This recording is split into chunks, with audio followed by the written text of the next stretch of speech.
Chapter 13, Part 4, Epidemiology of Low Back Injuries. Approximately 6 to 15% of athletes experience low back pain in a given year, creating a concern with decrease in training levels, conditioning, and performance as a result of such injuries. The symptoms associated with generalized low back pain take 4 to 6 weeks to resolve.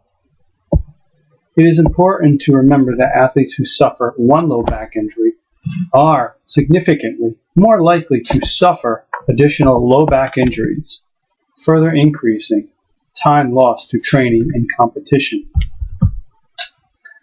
Repeated injuries to the back may predispose the athlete to future ONA, osteoarthritis, and long-term disability.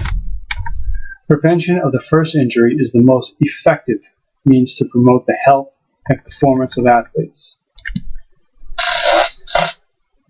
Common low back injuries. Disc injury. Vertebral disc injuries occur when the outer fibrous structures of the disc, annulus fibrosus, fails, allowing the internal content of the disc, nucleus pulposus,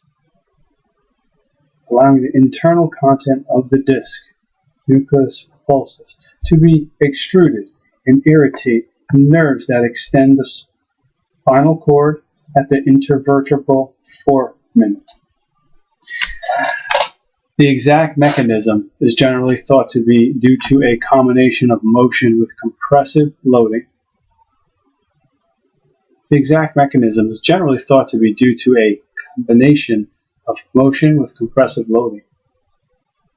Increases to disc pressure and stresses are influenced by the kinematics of the lumbar spine.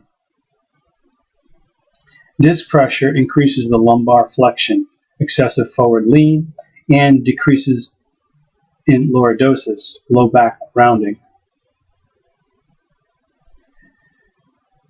In addition, a combination of flexion, excessive forward trunk lean, and lateral bending has been demonstrated to increase the strain placed on the discs. Activation of local muscles and maintenance of a proper posture may contribute to a reduction in the compression and torque generated about the discs and may minimize their risk of injury.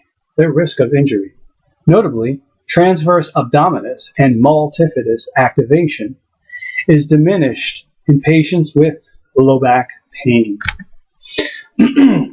This demonstrates the relationship between proper muscle activation and injury.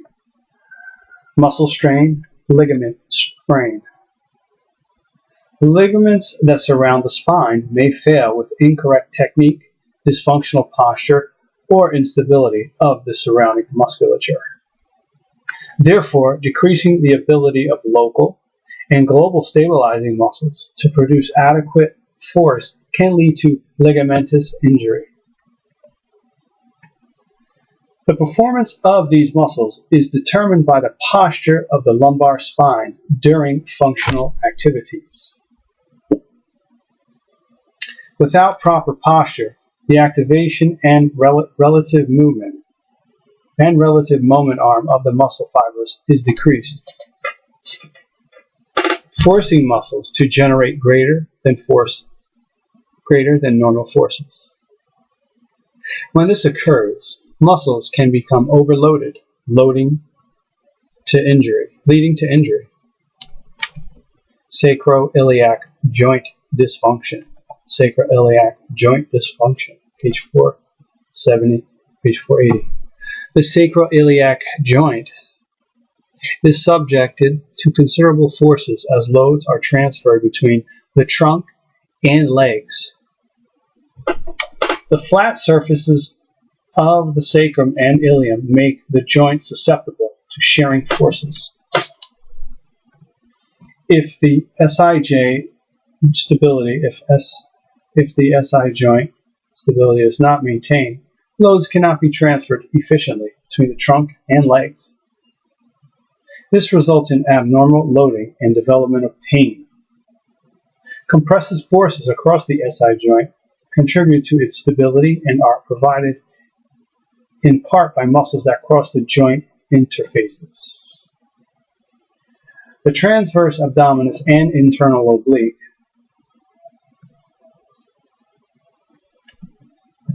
play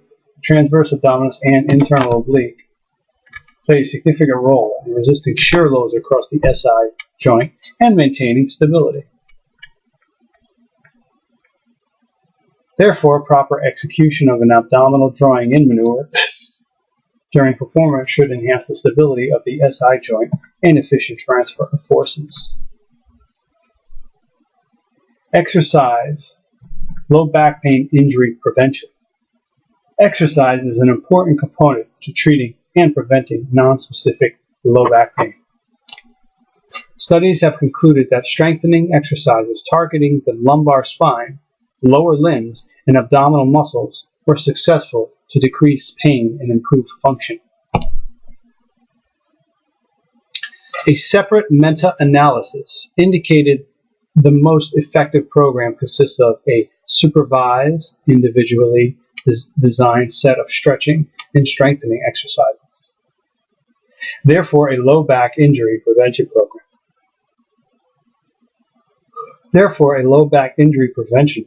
Should include a variety of exercises aimed at improving flexibility of overactive muscles, strengthening inhibited muscles, and improving overall neuromuscular control. In addition, low back injury prevention programs should be specific to the individual's needs.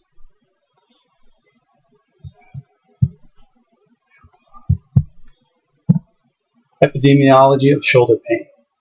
Shoulder pain is reported to occur in 21% of the gen pop, with 40% persisting for at least 1 year. Shoulder impingement is the most prevalent diagnosis, accounting for 40 to 65% of reported shoulder pain, while traumatic shoulder dislocations account for an additional 15 to 25% of shoulder pain. The persistent nature of shoulder pain may be the result of degenerative changes to the shoulder's capsuloligamentus structures, articular cartilage, and tendons as the result of altered shoulder mechanics. As many as 70% of individuals suffering shoulder dislocation experience recurrent instability within 2 years and are at risk to develop glenohumeral osteoarthritis. Degenerative changes may also affect the rotator cuff by weakening the tendons over time through intrinsic and extrinsic risk factors, such as repetitive overhead use, increased loads, raised above shoulder height, head forward, and rounded shoulders posture, as well as altered scapular kinematics and muscle activity. Those factors are theorized to overload the shoulder muscle, which can lead to shoulder pain and dysfunction. Common shoulder injuries. Shoulder injuries can be broadly characterized into those that affect the rotator cuff muscles or those that affect the capsuloligamentus structures of the shoulder. Rotator cuff strains occur when a muscle group is overexerted, causing a micro damage within the muscle belly and tendon, resulting in immediate inflammation and decreased muscle function. In contrast, injuries to the capsuloligamentus structure lead to deficit in the passive stabilizing structures of the shoulder, such as the anterior, posterior, or inferior glenohumeral ligaments and the glenoid labrum. Rotator cuff and capsuloligamentus injuries are devastating to the ability of the shoulder to function in reaching forward or performing overhead tasks. Shoulder impingement. Subacromial impingement syndrome is a common diagnosis broadly defined as compression of the structure that run beneath a coracochromial arch, coracochromial arch.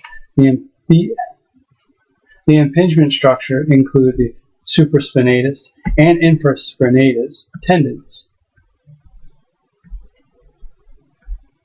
the subacromial bursa, and the long head of the biceps tendon. Repetitive compression of these structures with overhead motions required of many sports can lead to irritation and inflammation. In turn, prolonged inflammation can cause muscular inefficiency affecting the rotator cuff muscles.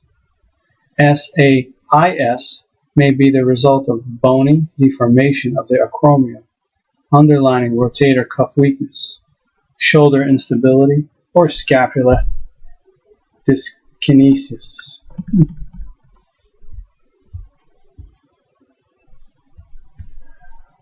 Shoulder instability. Shoulder instability most often manifests itself as anterior or multidirectional. It is believed that most shoulder instability occurs via traumatic injury mechanism associated with improper mechanics and poor conditioning. The most common cause is due to an acute injury from an abducted and externally rotated arm. This results in damage to the anterior or inferior glenohumeral ligament and often the glenoid labrum. It then usually leads to significant disability with overhead activities, often requiring surgical repair. Pro tip: the most common shoulder dislocations are caused by an abducted and externally rotated arm. For example, during a fall on an outstretched arm or reaching behind and to the side to tackle someone. Therefore, athletes predisposed to this type of motion should have an increased focus on creating shoulder stability. Soft shoulder injury prevention strategies. Soft tissue mobilization and self-myofascial release techniques should be used to increase extensibility of the overactive muscles. Static or neuromuscular stretching exercise should then be performed for 30 to 45 seconds on these muscles. Isolated strengthening exercises should be used to facilitate the underactive muscles of the scapula. Auditory and tactile feedback while performing these exercises can also help. Develop endurance with proper kinetic chain positioning and control. For example, the single leg combo 1 exercise emphasizes scapular stability on the thoracic as the athlete externally rotates, then retracts and depresses the scapula, restoring the balance between the serratus anterior, low trapezius, latissimus dorsi, and pectoralis minor. Exercises can be progressed by incorporating activities that integrate the entire kinetic chain. This can be accomplished by performing a squat to row. Clients should be instructed to maintain scapular retraction, depression, and posterior tilting while limiting winging by keeping the scapula on the costal surface.